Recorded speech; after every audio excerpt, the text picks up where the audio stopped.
So we've sewn what we call tape to tape. We've pivoted at each corner. This is the corner that we didn't like. We did not pivot, all right? I took out the pins as I went along, although I was able to sew slowly over a few pins. So I'm gonna remove the pins that I sewed slowly over. Okay, and now I'm ready to trim off the threads. You know we sewed in yellow so you could see it.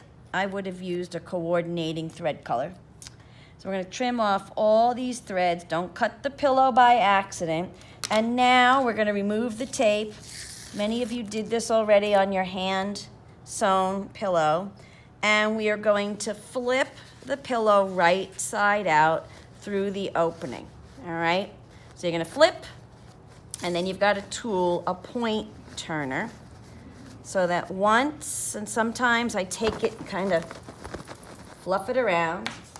So now inside the flipped pillow, we have the right side out, the good side, the pretty side. We're gonna use the point turner to poke and make right angles at the corners.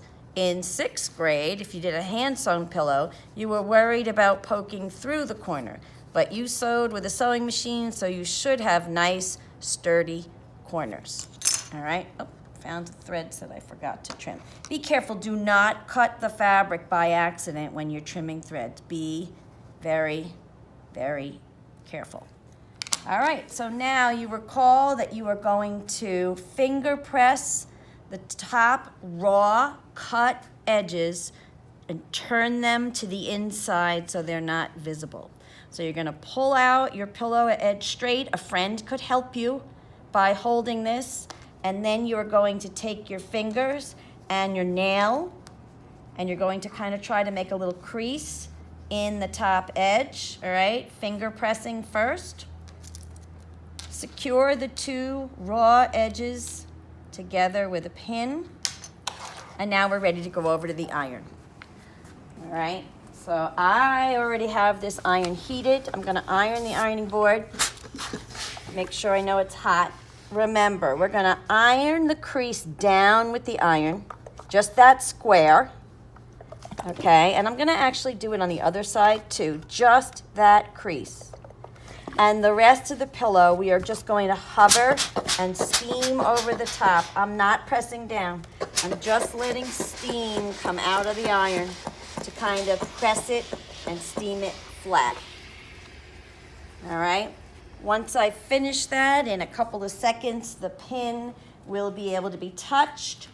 And I'm gonna stuff just like we've done before. You're gonna have your probably 9 what we call marble size pieces with the point turner on the inside, right? You're gonna take all that stuffing and you're gonna poke it into the corner.